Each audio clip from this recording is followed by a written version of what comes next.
Hey all, insight number 5. So this is the part that we've been talking about where the Lord tells Zion's camp to wait. So Zion's camp is now formed and marched its way to Missouri, some 900 miles, 1,000 miles, really freaking long way. How's that? Really long way. Not a walk I'd like to take on, thank you. But anyway, I have other challenges. So we're in section 105. This is the waiting, where I talked about they got there, they were ready to fight, and the Lord simply said, look, no, actually no. But you need to learn this lesson for other reasons, which was to prepare them for future things. But we're going to talk about how it's so frustrating when the answer is yes, but wait. Especially when you put a lot of work in. When you've walked that far, then you've got to go home again. And it's like, what was the purpose of that? I feel like that sometimes when I go to church. I go to church and I come home and I'm like, well, that was kind of a waste of 2 hours, wasn't it? And it really wasn't. I had the sacrament. That was beautiful. I talked to some people. That was nice. But it can just feel flat sometimes.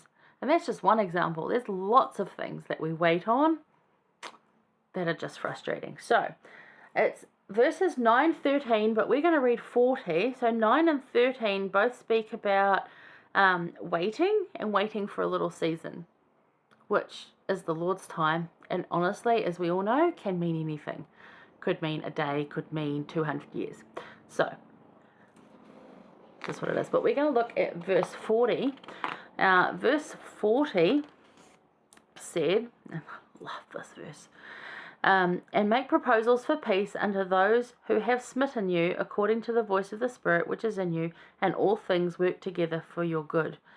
Now, the first time I read that, now that work together for your good was mentioned last week, and it's mentioned again, and I was like, how the heck, this is when I was a teenager and I was in that abusive home situation that I talk about.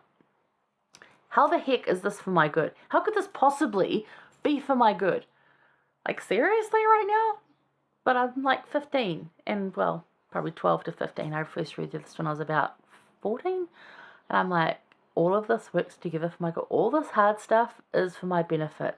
Is it really for my benefit? Is it really? Maybe. And actually some of it isn't for my benefit. Some of it is for the benefit of my loved ones, which is kind of my benefit. Some of the things I've been through have been helpful for me to share to help others, as I just said. Some of the things that I've been through have given me strength. Some of the things that I've been through, I still don't see the purpose. I don't. I just don't. One day I will, I think.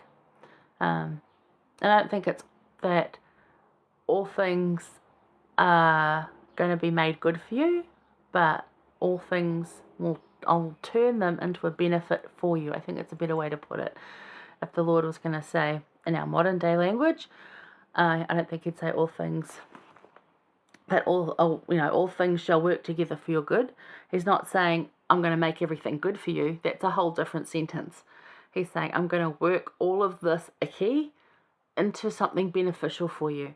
I'm going to work it all so that it's okay for you, so that it can be good, but maybe not how you think it's going to be. I think it's probably a better way to put it.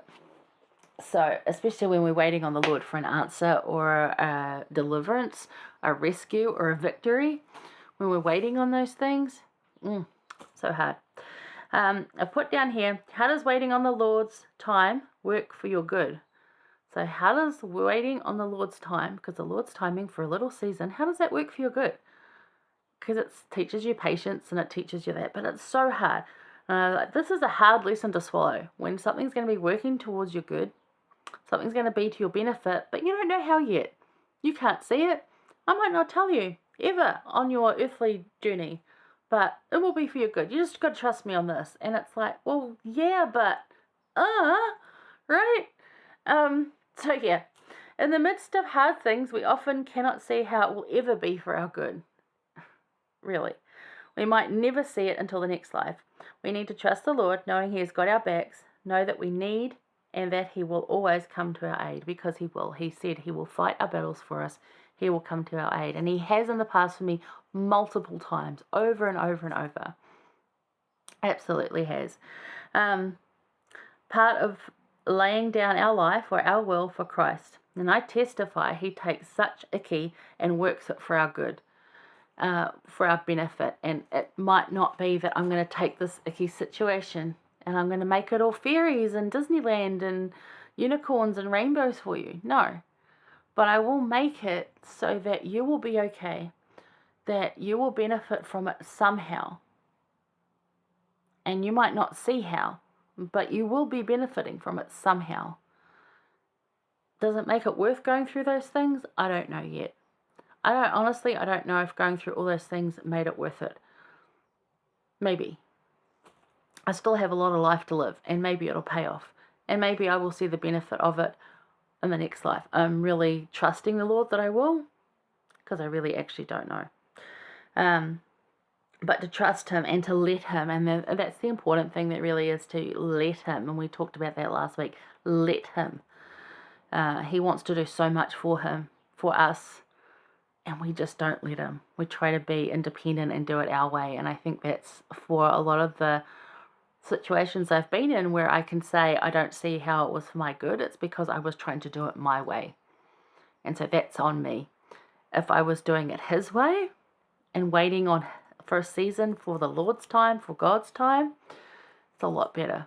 So that's something we all need to learn and work on. Definitely myself too. I get very frustrated because I want to know more, and it just doesn't work that way. So if you're feeling this verse is like hard for you, know that it's hard for most of us.